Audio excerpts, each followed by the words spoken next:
Lockdown का असर माता तुलजा चामुंडा टेकरी पर चैत्र नवरात्र में भी दिखाई दे रहा है, जहां पर आम श्रद्धालुओं के लिए माता तुलजा और चामुंडा की टेकरी पर दर्शनों को प्रतिबंधित कर दिया गया है। बता दें, यहां पर चैत्र नवरात्र के 9 दिनों तक पूजन अर्चना और आराधना का काम पंडितों पुजारियों द्वारा किया जाएगा। वहीं आम दर्शनार्थियों के लिए दर्शनों को लॉकडाउन के चलते प्रतिबंधित किया गया है। वहीं शंख द्वार सहित सीढ़ी मार्ग पर ताला लगा दिया गया है। गौरतलब है कि पिछले चैत्र नवरात्र में भी लॉकडाउन के चलते दर्शनों को प्रतिबंधित किया गया था और आम श्रद्धालुओं के लिए दर्शन बंद कर दिए गए थे। साथ ही माता तुलजा और चामुंडा का यह रक्तपीठ है, जहां पर लाखों की तादाद में भक्त क्षेत्र और शारदीय नवरात्र में पहुंचते हैं। वहीं देवास कलेक्टर चंद्रमौली शुक्ला ने इस संबंध में जानकारी दी। साथ ही देवास में चल रहा है कोरोना लॉकडाउन के संबंध में भी जानकारी दी कि आवश्यक सेवाओं को तो खुला रखा गया है, लेकिन लोग अनावश्यक रूप से कहीं भी न निकले, इसके लिए लॉकडाउन लगाया गया है। ऑक्सीजन की उपलब्धता पर भी निगरानी रखी जा रही है। साथ ही रेमडेसिविर इंजेक्शन क्या आपूर्ति भी करने का प्रयास किया जा रहा है। जैसे आप लोगों ने नोटिस किया होगा कि जितनी तेज़ी से संक्रमण कोरोना का फैल रहा है, तो क्राइसिस मैनेजमेंट ग्रुप ने ये निर्णय लिया था कि हम जो लॉकडाउन पहले सैटरडे संडे का था उसको बढ़ा करके 19 तारीख तक सवेरे 6 बजे तक करेंगे। उसी को आगे बढ़ाते हुए ये भी साथ में क्राइसिस मैनेजमेंट ग्रुप ने निर्णय लिया कि जनता को कम से कम दिक्कत हो, इसलिए जो रोज़मर्रा की आवश्यकता की चीज़ें हैं, जैसे दवाई है, किराना है, सब्जी है, दूध है, इस तरह की दुकानें खुली रहें। उनका एक समय भी निर्धारित किया गया और पर लोगों को साथ में अपील की गई कि केवल अपनी आवश्यक चीज़ों के लिए ही वो बाज़ार में निकलें, इसलिए कि किराने की दुकान खुली है तो किराने की दुकान में भीड़ ना लगा दें। अगर उनको किराने की आवश्यकता है तो किराने की दुकान पर जाएं, अगर उनको दूध की आवश्यकता है, दवाई की आवश्यकता है तो वहाँ पर जाएं। मेरे समझ से आज एक्सटेंडेड लॉकडाउन का पहला दिन था। बहुत सारे लोग यहाँ पर आके कुछ उसमें संशोधन भी चाह रहे थे।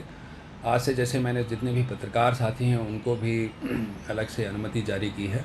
साथ ही जो दूध की डेयरी वाले लोग हैं उनको हमने पहले सुबेरे से लेकर के शाम 6 बजे तक किया था, पर चूँकि दूध शाम 6 बजे आता है उसके समय में परिवर्तन किया है कि सुबेरे 6 से 9 और शाम को 6 से 9।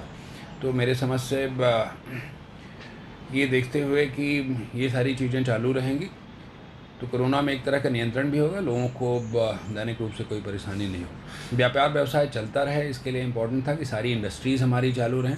इंडस्ट्री में काम करने वाले जितने लेबर हैं और उसको में जो परिवहन करने के लिए जो साधन लगे वो भी चालू रखे गए हैं। सर, एक अहम सवाल है, कल से चैत्र नवरात्र का पहला दिन है और 9 दिनों तक जो माता की आराधना यहाँ पर की जाती थी, विशेष दिन माना जाता था, लाखों की संख्या में भक्त आते थे। क्या धर्म स्थल को लेकर कोई निर्णय अभी इसमें लिया? देखिए, माता तुलजा चामुंडा टेकरी मूल जो निर्णय है लॉकडाउन को लेकर के, चूँकि अब लॉकडाउन लगा हुआ है तो मंदिर में जाने वालों के लिए भी लॉकडाउन है। मैंने पहले बहुत स्पष्ट ये कहा था कि कोई भी व्यक्ति बाहर से यहाँ पे जो आएगा उसको हम अनुमति नहीं देंगे। और चूँकि शहर के लिए जैसे मैंने बताया कि ऑलरेडी लॉकडाउन है, मंदिर में नवरात्रि की जो पूजा अर्चना होती है वो विधिवत तरीके से होती रहेगी, पर लोगों से ये अपील जारी की गई है कि चूँकि भीड़ में एकत्रित होना अलाउड नहीं है और साथ में लोग अपने घर से ही लाइव दर्शन करें माता जी के, जिससे कि कोरोना का संक्रमण और ना फैले।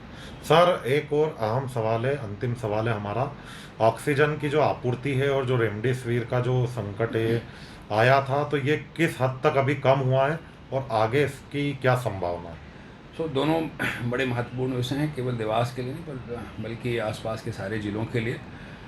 रेमडेसिविर चूँकि अधिकांशतः डॉक्टर्स लोग इसको प्रिस्क्राइब करते हैं, तो पहले तो मैंने डॉक्टर्स की और नर्सिंग होम की बैठक लेकर के उनको कहा था कि उन्हीं पेशेंट्स को ये दवाई प्रिस्क्राइब की जाए, क्योंकि एक्सपेरिमेंटल ड्रग है और कंट्रोल इन्वायरमेंट में ही इसको दिया जा सकता है जिनको ये अत्यंत आवश्यक हो।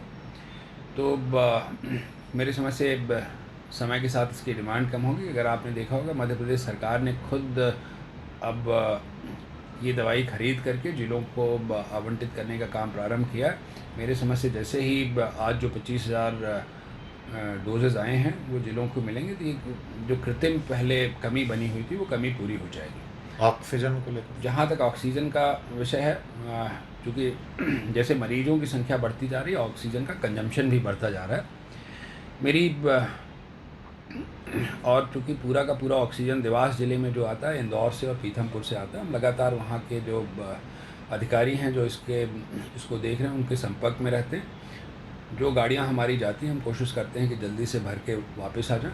निश्चित तौर पे थोड़ी सी ऑक्सीजन की कमी तो मैं नहीं कहूँगा, पर जो डिलीवरी का टाइम है उसमें समय बढ़ा है, पर हम उसको गाड़ियों की संख्या बढ़ा के और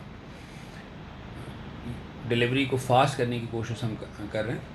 अभी तक ऐसी कोई मेजर दिक्कत देवास ज़िले में नहीं आई है, पर हमको आगे के लिए तैयारी करके रखना बहुत आवश्यक है। और राज्य शासन को भी जरूरी होगा तो अवगत कराएंगे आप इन्हें? ऑलरेडी राज्य शासन के संज्ञान में है, इसीलिए हमको ऑक्सीजन इतनी मिल पा रही है। और राज्य शासन ने पहले से ही जितनी भी ऑक्सीजन जो मेडिकल ऑक्सीजन है उसको मोबिलाइज़ कर दिया गया है, क्योंकि आपको ये समझना होगा कि जो ऑक्सीजन है वो भी एक तरह की इसके लिए दवाई है। और सामान्यतः देखने में ये आया है कि बहुत सारे मरीज़ या कि उनके जो अटेंडेंट होते हैं, उनकी इच्छा ये रहती है कि उनके बिस्तर के बगल में एक अलग से सिलेंडर रख दिया जाए। ऐसा करना संभव नहीं होगा। उतनी ही ऑक्सीजन आवश्यक होती है जितना कि डॉक्टर प्रिस्क्राइब करे। अगर किसी का लंग्स 50% या 60% इन्फेक्टेड है, अगर पूरी 15 लीटर पर मिनट के हिसाब से अगर हम ऑक्सीजन खोल देंगे तो उसको नुकसान होने की संभावना है। अतः मेरा सबसे अपील ये है कि जैसा डॉक्टर एडवाइस कर रहे हैं, जिस तरह से वो डोजेस दे रहे हैं, उसी अनुरूप वो कार्रवाई करें।